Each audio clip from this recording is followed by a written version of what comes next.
तो अब बारी आती है एज की। एज क्या काम करता है? एज हमेशा हमको एक्सप्लेनेशन दे रहा होता है, यानी कि व्याख्या कर रहा होता है कि कोई भी काम हुआ है वो क्यों हुआ है। जैसे कि हमने बोला कि ही डिड नॉट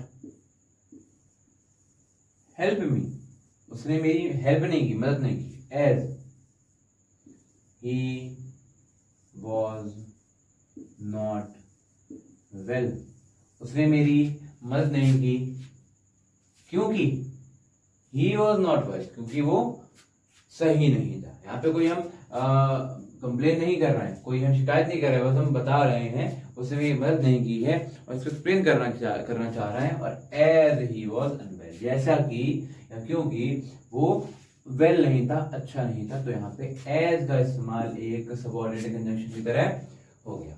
सिंस का इस्तेमाल, सिंस कुछ नहीं कर रहा होता, सिंस कारण को पहले से बता देता है। क्योंकि जैसे कि क्योंकि मैं बीमार था, मैं स्कूल नहीं गया, तो क्योंकि पहले आ गया सिंस। सिंस मैं बीमार था यानी कि आई वॉज अनवेल, या आप बोल सकते हैं सिक या इल।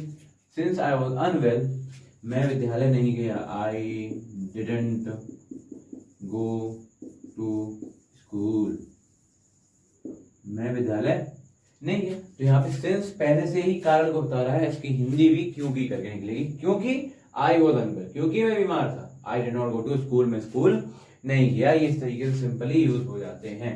तो बिकॉज एज सिंस ऑलमोस्ट एक ही तरीके से इस्तेमाल करते हैं हम इंटरचेंजेबली, यानी कि इनको बदल बदल के इस्तेमाल कर सकते हैं, इसमें कोई सी भी दिक्कत नहीं आती है। अब अगला जो हमारा बहुत ही सुंदर, बहुत ही बढ़िया, बहुत ही प्यारा सा आता है वो है हमारा इफ। इफ का मतलब यदि या फिर अगर। अगर ऐसा हो जाए, अगर में हम लोग बहुत जीते हैं ना कि अगर मुझे 10 लाख रुपए सड़क पे मिल जाए तो मैं ये कर लूंगा, अगर मुझे वो चीज मिल जाए तो मैं ये कर लूंगा, अगर ये होता तो ऐसा हो जाता, अगर ऐसा हो तो मैं ऐसा कर लूं। तो अगर हम बहुत कर रहे होते हैं, यानी कि हम कंडीशन बहुत देते हैं कि दूसरा काम हम तब करेंगे जब ये काम होगा। यानी कि अगर मुझे प्रधानमंत्री जी मिले तो मैं उनसे बातचीत करूंगा, तो अगर मिलेंगे, कंडीशन क्या है? बातचीत करने की, कि वो हमको मिले। बात समझ आ रही है? तो यहाँ पे कंडीशन दी जा रही होती है, यानी कि एक परिस्थिति दी जा रही होती है, शर्त लगाई जा रही होती है, वहां पे हम इफ का इस्तेमाल करते हैं।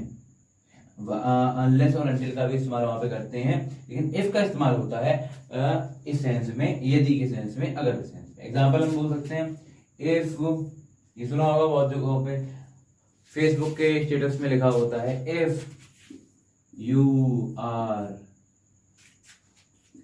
Mad I am your dad. If you are bad, I am your dad. अगर तुम मैड हो, अगर, ये कंडीशन है, ये मेन सेंटेंस है। हमने एक और एग्जांपल लिखा इफ यू हेल्प मी, अगर तुम मेरी मदद करते हो, I will give you a reward, मैं तुम्हें एक उपहार दूंगा। तो अगर हेल्प करोगे तभी तो उपहार देंगे ना, ऐसे थोड़ी उपहार दे देंगे। अगर हेल्प करोगे तो कंडीशन क्या है उपहार देने की? कि मेरी हेल्प होनी चाहिए भाई। यहाँ पे अगर हेल्प नहीं होगी तो उपहार भूल जाओ, उपहार नहीं मिल रहा होगा, रिवॉर्ड नहीं मिल रहा होगा, कुछ नहीं मिलेगा। तो यहाँ पे इफ कंडीशन बता रहा है अगर ऐसा होता है, यदि ऐसा होता है तो वो काम कर रहे होंगे, वरना दूसरा काम नहीं हो रहा होगा। तो ये बता रहा है किस चीज को? ये शर्त को बता रहा है, शर्त, यानी कि कंडीशन को बताने की कोशिश कर रहा है। तो हम पढ़ेंगे अब अनलेस और अनटिल के बारे में। अनलेस अनटिल क्या बताते हैं? अनलेस और अनटिल भी हमारे शर्त को बता देते हैं।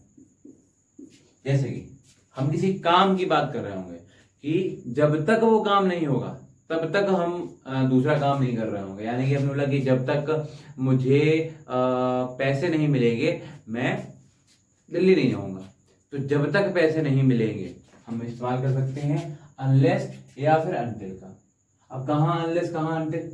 तो अनटिल जो होता है वो समय को बता रहा होता है। यानी अगर हम समय की बात करें कि जिस समय तक मुझे पैसे नहीं मिलेंगे तो हम बोलेंगे अनटिल आई गेट मनी। और हम बोले जब तक एक एग्जांपल और लेते हैं, जब तक वो मुझसे माफी नहीं मांगता। तो माफी मांगना एक काम हो रहा है, उस काम की जब बात करेंगे तो अनलेस, ठीक, unless he apologises to me, ऐसे करके अगर हम बोलेंगे तो बोलेंगे अनलेस अनलेस अनलेस। अनलेस किसी भी वर्ब, किसी भी एक्शन की बात करेगा, और अनटिल बात करेगा टाइम की। मतलब क्या निकलेगा, जब तक, जब तक,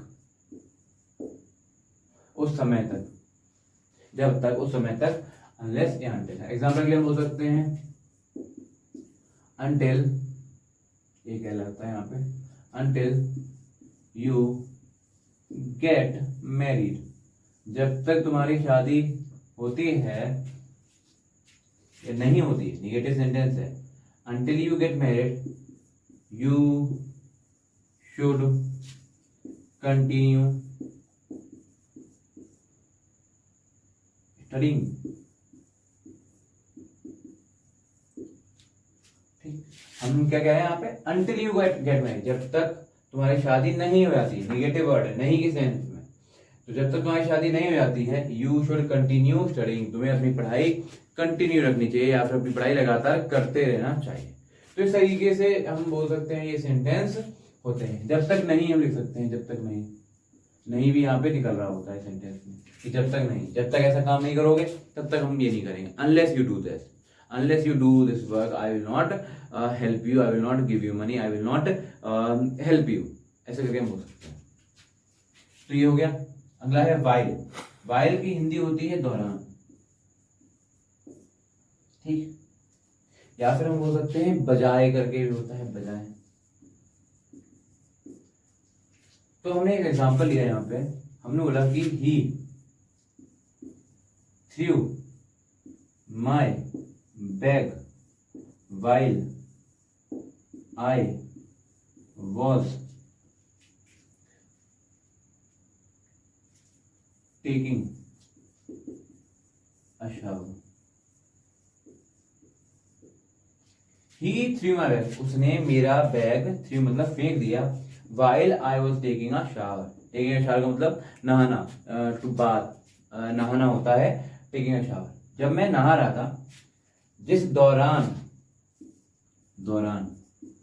जिस दौरान मैं नहा रहा था, मैं शावर ले रहा था, ही थ्रू माय बैग, उसने मेरा बैग फेंक दिया। तो वाइल यहाँ पे एक सबऑर्डिनेट कंजंक्शन की तरह यूज की जा रही है।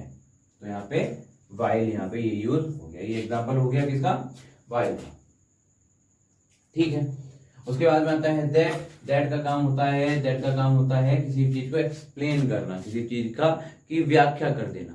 कैसे, जैसे हमने यहाँ पे एग्जांपल लिया, हमने बोला कि ही नोज, वो जानता है। अब क्या जानता है, वो कौन बताएगा, दैट बता देगा। He knows that I am your friend.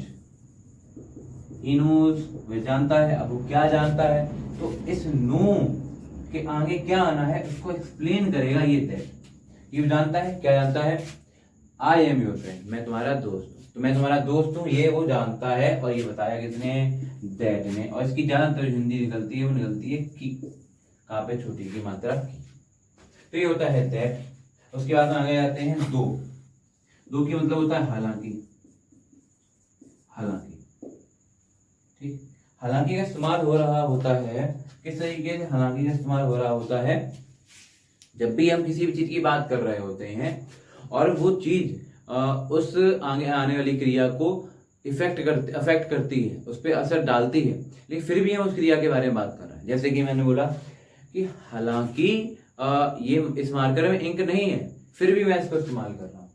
तो हालांकि मतलब इसमें इंक नहीं होगी तो ये काम नहीं करेगा, लेकिन फिर भी हम आगे जो वर्ब होने आ रही है, यानी कि इसका इस्तेमाल करना, उसके बारे में प्रयोग कर रहे हैं। जैसे एक और सबऑर्डिनेट कंजंक्शन जो हमारे पास में है वो है देन।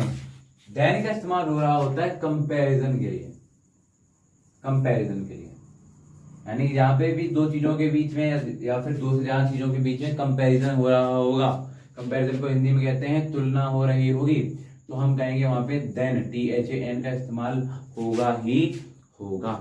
जैसे कि हमने बोला कि आई एम टॉलर, मैं लंबा हूं, देन, क्योंकि टॉलर क्या है, तुलना है, सबसे लंबा होता तो हम बोलते टॉलेस्ट, मैं सबसे लंबा हूं। और या फिर ऐसे बोलते कि मैं लंबा हूं, नॉर्मली बोलते तो हम बोलते आई एम टॉल, लेकिन हम बोलते आई एम टॉलर, मैं बड़ा हूं या फिर लंबा हूं, देन यानी कि किसी से तुलना करेगा, you are, then you are, यानी कि जितने की तुम हो उससे ज्यादा मैं लंबा हूं। तो हम देख सकते हैं यहाँ पे देन लगाया है और देन का तुलना की तरह इस्तेमाल हो रहा होगा और उसके बाद में सेंटेंस मेरा यहाँ पे आ रहा है। ठीक, हमने अभी थोड़ी देर पहले बताया था कि यहाँ पे सिर्फ और सिर्फ देखो हेल्पिंग वर्ब लगी हुई है, तो जो मेन वर्ब होगी वो पीछे से ली जाएगी। ठीक, तो यहाँ पे क्योंकि मेन वर्ब है नहीं, यही मेरी मेन वर्ब है, तो इसका जो भी ऑब्जेक्ट होगा वो पीछे से ले आएगा, यानी कि इसके साथ में जो कुछ भी है अगर यहाँ पे नहीं लिखा है तो वो पीछे से हम उठा लेंगे। तो यू आर टॉलर है यहाँ पे मतलब मेरा कि तुम लंबे हो, देन मतलब से करके इसकी मतलब मीनिंग निकलेगी, तो बोल सकते हैं कि आई एम टॉलर, मैं लंबा हूं जितने की तुम हो उससे ज्यादा। तो ये कंपैरिजन के लिए भी यहाँ पे इस्तेमाल हो जाता है देन।